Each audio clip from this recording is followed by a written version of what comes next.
Hey guys, what is up? John here from flight.mycalva.com, and today we are freezing our butt off in Ohio. It's November, it's cold, and tomorrow, actually, well, today for you guys, because this will air tomorrow, we are going to be driving and flying this guy to the Canandaigua Airport near Rochester, and on November 7th, we are doing a safety seminar live at the Rochester Air Center at Rochester Airport. So anyways, today I wanted to walk you guys through the new airplane that we got. We picked this up about a week ago in Texas, and this is a Bearhawk Patrol.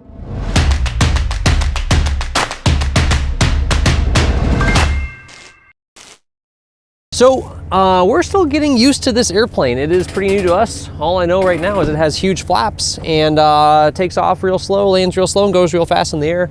But we'll take you through kind of a quick walk around of what it is so far. So a Bearhawk is a aircraft designed by Bob Barrows. You can buy just the plans, or you can buy the kit and the plans together. The kits are from Mark Goldberg at AviPro Aircraft. And this was built from one of his kits down in Texas. Mark actually built it himself. So the idea here, kind of a Super Cub variant, but a little bit better than a Super Cub, or that's the idea here, right? So it's a little bit wider than a Super Cub, a little bit bigger, 180 horsepower engine. Inside here, we can look at the inside first. You got your standard tandem seating, but pretty wide cabin. And this one, it's built pretty light, so you can see actually like the fabric, you know, right outside. So that is literally the only thing that separates you from the outside is just that fabric. The fuselage is covered in fabric. The wings are all metal. And the idea with that is going to be a little bit more of an efficient airfoil, but still save weight on the fuselage. And the chromoly steel fuselage with all this bracing is pretty strong in case you really mess up and wind up wrecking the airplane. So for a panel, really simple, 3 switches fire up this whole thing. We've got an intercom, we've got a Garmin transponder, Garmin comm radio, and then we have our Garmin PFD, MFD basically, with a little bit of an out-of-date database there. This thing is really cool. What it can do, has synthetic vision, terrain warning, all that sort of stuff, and just overall tons of features in here to be able to scroll through, find out airport information. If you have XM tied into this, then you can get weather information tied in there. We have our JPI engine analyzer that gives us fuel burn, gives us a 4-place CHT, EGT. Up here we've got our little mount from MyGoFlight for our cell phone. Of course, normal mag switch, backup airspeed just in case you lose this screen. You won't have, you know, attitude or altimeter or anything, but you will still have a regular analog airspeed indicator to fly the aircraft by. We've got our circuit breakers over there, cabin heat, and of course carb heat up there, ELT, standard stuff, a little low voltage warning light, but very overall clean, simple panel. The flap handle is down here on the pilot's left leg, and we've got 40 degrees of flaps. You can go first 2 clicks, there's 10, 20, and then 30 and 40. Lots of flap, real big barn door flaps. They are a plain type flap, not split, not Fowler flap style.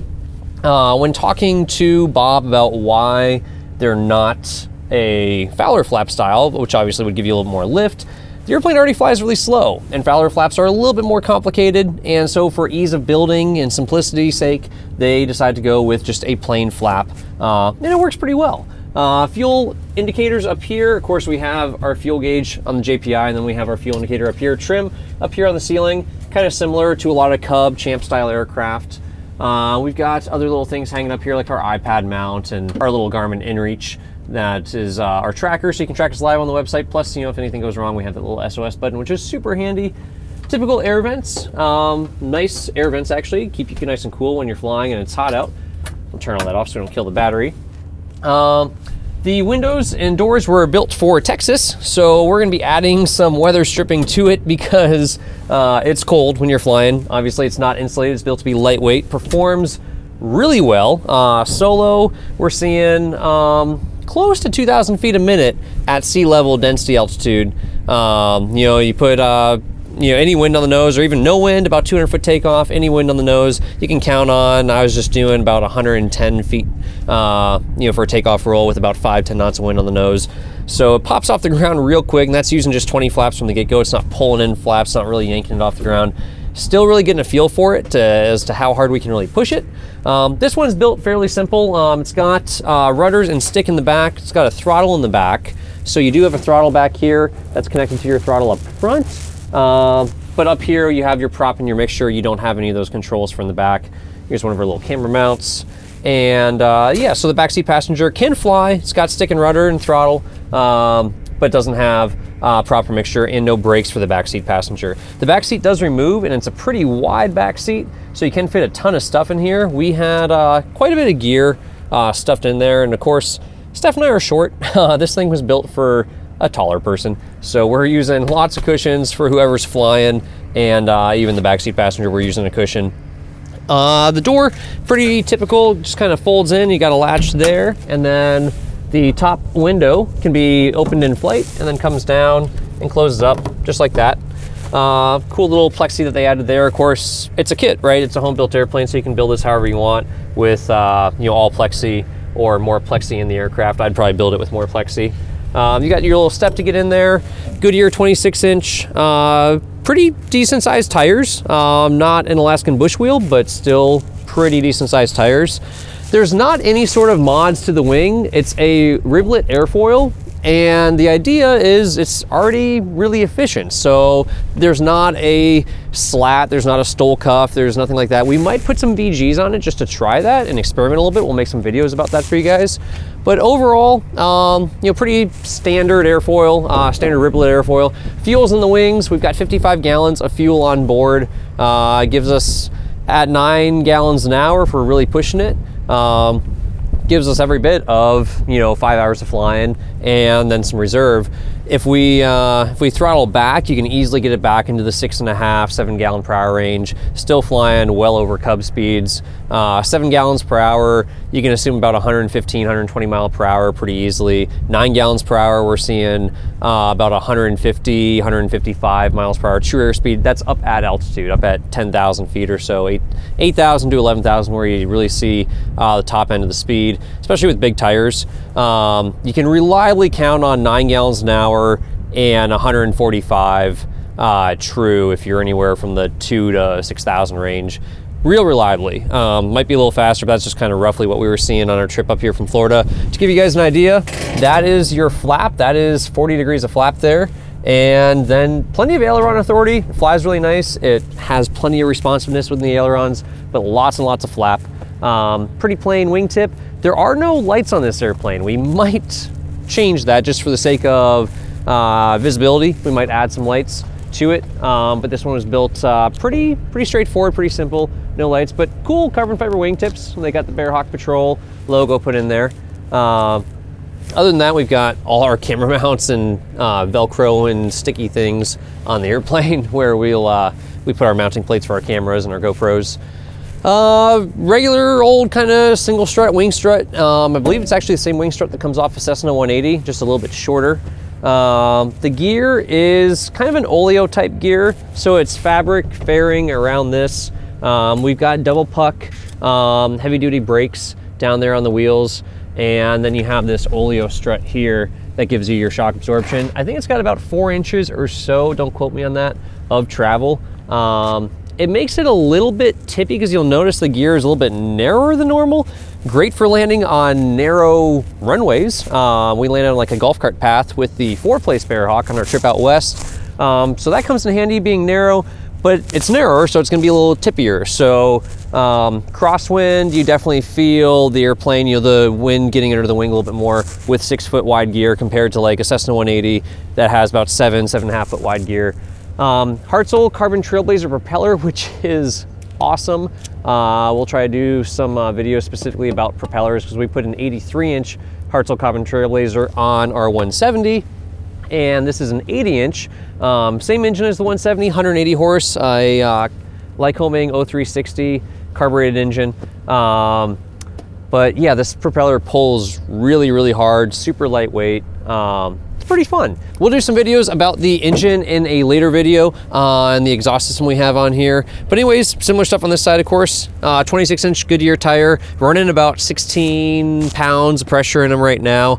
Really good for a mix of pavement and off airport. Not as soft, not as big as the Alaskan bush wheels. Even the Alaskan bush wheel 26 is a little bit bigger, but it's a good compromise for all the pavement work that we're doing right now anyways. So more camera mounts around here. We've got our little Flight Flicks Vivex mounts up there. And coming along here, we've got our pitot tube that's basically just a straight up tube sticking out of our leading edge of the wing there, out into some nice clean air, so you get pretty accurate indicated airspeed. For a power on stall, it is indicating 0, which is kind of typical. This prop pulls like crazy. With just me in it, you get a solid 30-degree or plus deck angle. So yeah, airspeed reads 0 when you're doing a power on stall. Stalling speed, out of ground effect, you know, up high, I would say we gotta do some more testing on it, but off the top of my head right now, I'd say about 45 miles an hour with just me in there. In ground effect over the runway, stalling about 40 probably on a nice 3-point attitude with just me in there. Maybe even slower, definitely with VGs probably would be slower. We just gotta do more playing. We just got this thing like literally a week ago, and we're just excited and wanted to share it with you. So coming back here, the other thing about these ailerons is they do have kind of this freeze type aileron design. So if you look at the front leading edge here, it actually drops down from the wing there. So as you're putting in right stick, or in this case, if you're putting in left stick, trying to bank to the left, normally you would need left rudder. This is helping give you left rudder. It's still a rudder airplane. You cannot take your feet off the rudders like most home-built aircraft, like most tailwheel aircraft, and like most airplanes in general. But this does help with this design to give you a little more drag there. The back here, we've got a nice little handle to pick up the tail. The tail's not light, not too heavy, but it's kind of heavy. It's over 100 pounds for sure. I've got our flying wires back here. It's basically a little bit of an airfoil shape to the tail, so it's not flat like a Cub, where the Cub's just a flat sheet basically with the tube and fabric. There's a little bit of a rib design here to give it a little bit more of an airfoil shape, and it works well. It really does work out pretty well. The trim tab on both sides, it is a servo tab, so it actually helps you with the control deflections to make it a little bit lighter. And then down here, this is actually a Bearhawk tail wheel, so it's unique to the Bearhawk, or built and designed by Bob Barrows. And there's a factory down the southeast that actually builds these. Pretty cool. I think this is a 10-inch one, so not super tiny, not super huge. It's definitely not a Tundra tail wheel. The thing I like about it the most, it taxis nice, it brakes nice, you know, unlocks and locks really nice. All that's great. Doesn't really shimmy, even with a ton of weight in the back. So we flew this super heavy, and even with a bunch of weight in the back, didn't get any shimming out of it.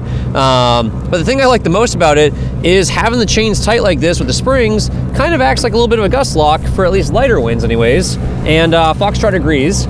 She's a big fan of the Bob Barrows tail wheel here, apparently. Sia is still on the fence about it, but Foxtrot's a big fan. So anyways, and then you just have this nice solid steel piece here for a tailwheel spring that gives you pretty good shock absorption, you know, as you're bouncing around heavier stuff, or if you're touching down tailwheel first, you really don't feel a hard shock through the airframe, and it makes a great place to mount your camera, your GoPro camera. So that's kind of the short of it. Lastly, around this side, we've got another camera mount here on our handle on this side, and then our baggage door, pretty good baggage door. The 4-place had an awesome baggage door on it, like the bifold door on the back there. That was so sweet for camping, very much like a mall. This, it looks like, I mean, a typical Cub, you're not going to shove a ton of stuff in the back. A Champ, you're definitely not going to put a ton of stuff in the back. And this looks very similar, but when you really get in there and you look, it fits quite a bit. We had a ton of junk stuffed in there on our trip from Dallas over to Florida, and then from Florida back up here to Ohio. And obviously there are CG limits, you know, flying it with an aft CG, it felt, you know, still stable. You definitely noticed that it had an aft CG, it felt less stable. It's very, very stable with a forward CG. But we didn't find a limit to the aft CG. You know, we put a ton of stuff in there, tried to load it as nose heavy as possible, but still, even with a lot of weight in the back, it flew really nice. It didn't feel like it was gonna slide out from underneath you or make the tail too loose or anything like that. Even in slow flight, even when you're coming to land, it was still pretty manageable. So that's kind of the short version of the overview of the airplane. We'll take you guys on a more in-depth tour later on about specific parts of the airplane, especially as we do modifications to the airplane, possibly doing some mods to get this thing ready for Valdez 2020, possibly, maybe, who knows, we'll see. But hopefully we'll see you guys on the road and our travels over the next few weeks here as we go through New York and Vermont and Maine and down into Boston, Cape Cod, New York, all that whole area, into DC, Philly, everything. But before we go, I really want to talk to Steph and see what she thinks, because she's been flying this a bit now too. And I flew the 170 quite a bit last year. She's flown the 170 for over 1,000 hours. And I want to know what she thinks about the differences between the Bearhawk Patrol and basically the same exact engine and very similar prop and same tires on the 170 versus this airplane. So 4 years of flying a 170 and now 10 hours in the Bearhawk. Yeah. What do you think are the differences? There's a few differences. As everybody knows, I'm very partial to the 170, and it was my first airplane and all that. I'm very comfortable in it. I flew the Bearhawk for about 10 hours, totally full, with a passenger in the back. And today I got to fly it empty with no passengers, and I have to say it was awesome. Great performance. It does outperform the 170, and it has the same engine in it, so that's pretty interesting. It definitely takes off, climbs very quickly. It goes a lot faster in cruise, as we've been seeing, probably 25 to 30 knots faster in cruise. It's got the 80-inch Hartzell prop. 170 has the 83-inch now, which made it perform a little better, but yeah, this is definitely a lot better. And as far as the tandem seating, I'm still getting used to that. It has a really great payload, but you can load the 170 a lot more even, and so therefore, you know, this one's just very easy to get aft CG and not be able to load the same amount and make it as stable as the 170. So that's one thing I noticed right away. So this airplane doesn't feel quite as stable, and part of that is it's a lot lighter, it goes a lot faster, and all those are really good things compared to the 170. But when you're taking off and landing, it just feels a little bit squirrelier, a little bit less stable. Part of that's the gear in the 170 is about a foot to a foot and a half wider. I do have that 180 gear on there, and now the 29 bush wheels. This one's, you know, got the 26 Goodyears, and so it's just a little narrower, so you have to be a little bit more on top of the rudder pedals, which is fine. You just get used to that, I'm sure. It's got a lighter wing loading on the wings, and so that makes it, you know, cruise faster and go faster, perform better, but a little bit less stable in cruise when you get in some turbulence is what we've been noticing. But overall, really awesome airplane. It was so fun to fly it today. Just empty. I'm still getting used to the stick as opposed to the yoke, so it makes it feel like a video game to me, which is pretty fun. Overall, really great. You know, I still love my 170, obviously, but this one, I'm sure once I get more comfortable in it, is gonna be just as good. Well, we're in Ohio right now, and we wanted to make this quick video for you guys so that we tell you that we're actually headed to the Northeast right now. We're gonna go New York, New Hampshire, Vermont, Maine, all those really cool states out there. If you're there, shoot us a message on, you know, social media or YouTube. Leave a comment in the comments below if you have any questions about the airplane. If you want to know what we think or have any comments on it, let us know, and make sure you like and subscribe, and we'll see you in the next video.